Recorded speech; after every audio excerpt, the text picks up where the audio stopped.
ଗଜପତି ଜିଲ୍ଲା ମୋହନା ବନାଞ୍ଚଳ ଅଧିକାରୀ ଲକ୍ଷ୍ମୀ ପ୍ରସାଦ ବିଷୟୀଙ୍କର ସାମ୍ବାଦିକ ସମ୍ମିଳନୀ। ପାରଳାଖେମୁଣ୍ଡି ବନଖଣ୍ଡରେ ଥିବା 7ଗୋଟି ବନାଞ୍ଚଳ ମଧ୍ୟରୁ ମୋହନା ବନାଞ୍ଚଳ ଅନ୍ୟତମ। ବିଗତ ବର୍ଷମାନଙ୍କରେ ବନାଗ୍ନି ସମ୍ବନ୍ଧରେ ଆଲୋଚନା କରି ଜଣାଯାଏ ଯେ ଏହି ବନାଞ୍ଚଳରେ ସର୍ବାଧିକ ଜଙ୍ଗଲ ଭୂମି ବନାଗ୍ନି ଦ୍ୱାରା ପୋଡ଼ି ମୂଲ୍ୟବାନ ବୃକ୍ଷ ସହ ଔଷଧୀୟ ଗୁଗ୍ଳଲତା ଜୀବଜନ୍ତୁ ପଶୁପକ୍ଷୀ ମୃତ୍ୟୁମୁଖରେ ପଡ଼ନ୍ତି। ଏହାକୁ ନଜରରେ ରଖି ଚଳିତ ବର୍ଷ ବନାଗ୍ନି ନିୟନ୍ତ୍ରଣ ଓ ନିର୍ବାପକ ସମ୍ବନ୍ଧରେ ଅନେକ ପଦକ୍ଷେପମାନ ଚଳିତ ବର୍ଷ ନିଆଯାଇଥିଲା। ମୋହନା ବନାଞ୍ଚଳ ଅଧିକାରୀଙ୍କ ତରଫରୁ ଅଗ୍ନି ନିରୋଧକ ବାହିନୀ 55 ଜଣ, ଜଙ୍ଗଲ ଅପରାଧ ନିୟନ୍ତ୍ରଣ ବାହିନୀ 35 ଜଣ, ବନୀକରଣ କ୍ଷେତ୍ର ଜଗୁଆଳି 10 ଜଣ, ମୋହନା ବନାଞ୍ଚଳ କର୍ମଚାରୀ 18 ଜଣ, ଭିଏସ୍ଏସ୍ର ସଭ୍ୟା 12 ଗୋଟି, ଗାଡ଼ି 3 ଗୋଟି, ନିଆଁ ଲିଭାଇବା ଯନ୍ତ୍ର 32 ଗୋଟି, ନିଆଁ ଲିଭାଇବା ସରଞ୍ଜାମ 35 ଗୋଟି, ଏହିଭଳି ଦିନରାତି ପ୍ରଚେଷ୍ଟା କରି ପ୍ରାୟତଃ 2/3 ଅଗ୍ନି ନିର୍ବାପକ କରିବାରେ ସଫଳ ହୋଇଛନ୍ତି ମୋହନା ବନାଞ୍ଚଳ ଅଧିକାରୀ। ଅଗ୍ନି ନିରୋଧକ କରିବା ପାଇଁ ନିଆଯାଇଥିବା ଅଗୁଆ ପଦକ୍ଷେପ ଗୁଡ଼ିକ ହେଲା ମୋହନା ବନାଞ୍ଚଳରେ ପ୍ରାୟ 40 ଗୋଟି ବିଭିନ୍ନ ସ୍ଥାନରେ ଭିଏସ୍ଏସ୍, ଏସ୍ଏଚ୍ଜି, ପଞ୍ଚାୟତ, ଗ୍ରାମବାସୀ, ସ୍କୁଲ ଛାତ୍ରଛାତ୍ରୀମାନଙ୍କୁ ନେଇ ଅଗ୍ନିଶମ ବାହିନୀର ସହଯୋଗରେ ସଚେତନ ଶିବିର ଗୁଡ଼ିକ କରାଯାଇଥିଲା। ଏହି ଶିବିର ମାଧ୍ୟମରେ ବନାଗ୍ନି ନିୟନ୍ତ୍ରଣ ଦ୍ୱାରା ପରିବେଶର କ୍ଷୟକ୍ଷତି, ପ୍ରଦୂଷଣ ଇତ୍ୟାଦି ସମ୍ପର୍କରେ ଆଲୋଚନା କରାଯାଇଥିଲା।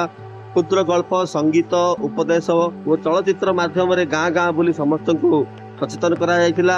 ସାପ୍ତାହିକ ହାଟ, ଛକ, ଜନଗହଳି ସ୍ଥାନରେ ବିଭିନ୍ନ ପ୍ରକାର ପ୍ରଦର୍ଶନ କରାଇ ଲୋକଙ୍କୁ ସଚେତନ କରାଯାଇଥିଲା।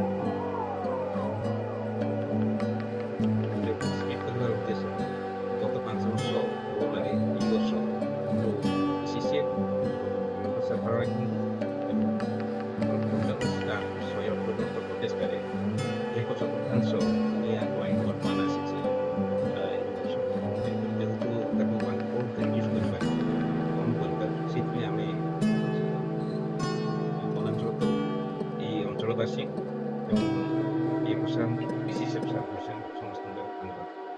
ଚଳିତ ବର୍ଷ ଫେବୃଆରୀ 15 ତାରିଖରୁ ଏପ୍ରିଲ 15 ତାରିଖ ଭିତରେ ଗୋଟେ ଆକଳନ ଷ୍ଟାଟିଷ୍ଟିକ୍ ଦେଖାଉଛି 615 ପଏଣ୍ଟ ଥିଲା। ଏଇ ବର୍ଷ ସେଟା 218 ପଏଣ୍ଟ ସୀମିତ ହେଇଯାଇଛି ଏବଂ ପ୍ରାୟ ଅନେକ ପକେଟରେ ଆମେ ଯେତେବେଳେ ଲୋକମାନଙ୍କୁ ବିଭିନ୍ନ କାରଣ ନିଆଗଲା ତାକୁ ବୁଝେଇକି ସଚେତନତା କାର୍ଯ୍ୟକ୍ରମ ସେ ସଚେତନତା କାର୍ଯ୍ୟକ୍ରମ ସଫଳ ହେଇଛି ଏବଂ ପ୍ରାୟ 80% ଲୋକ ଏହାକୁ ବୁଝିପାରିଥିଲେ। ପ୍ରାୟ ପ୍ରତ୍ୟେକ ମିଟିଂ ଆମର ପ୍ରାୟ 40ଟା ମିଟିଂ 10ଟା ମିଟିଂ ସେ ଆଟେଣ୍ଡ କରିଛନ୍ତି ଏବଂ ସବୁଥିରେ ତାଙ୍କର ଗୋଟିଏ ଘୋଷଣା ହେଲା ଯେକୌଣସି ଭିଏସ୍ଏସ୍ ବା ଯେକୌଣସି ପଞ୍ଚାୟତରେ ଯଦି ଜିରୋ ଫାୟାର ହବ ସେ ତାଙ୍କ ତରଫରୁ 10,000 ଟଙ୍କା ନିଜ ପକେଟରୁ ସେ ଦେବେ ବୋଲି ଘୋଷଣା କରୁଛୁ। ବର୍ତ୍ତମାନ ଆମେ ତ ଭାବୁଛୁ ଏଇଟା ବର୍ତ୍ତମାନ 80% ସକ୍ସେସ୍। ଆମେ ଯଦି ଆଗାମୀ ଦିନରେ ଆପଣମାନଙ୍କ ଦ୍ୱାରା ଏବଂ ଜନସାଧାରଣଙ୍କ ସହଯୋଗ ଯଦି ଏଇଭଳି ରହିବ ତାହେଲେ ଏଇ ଯୋଉ ବହୁଳ ପ୍ରସାର ଦ୍ୱାରା ଆମେ ତାକୁ ଶୂନ କରିପାରିବୁ ବୋଲି ଆଶା କରୁଛୁ ଆଗାମୀ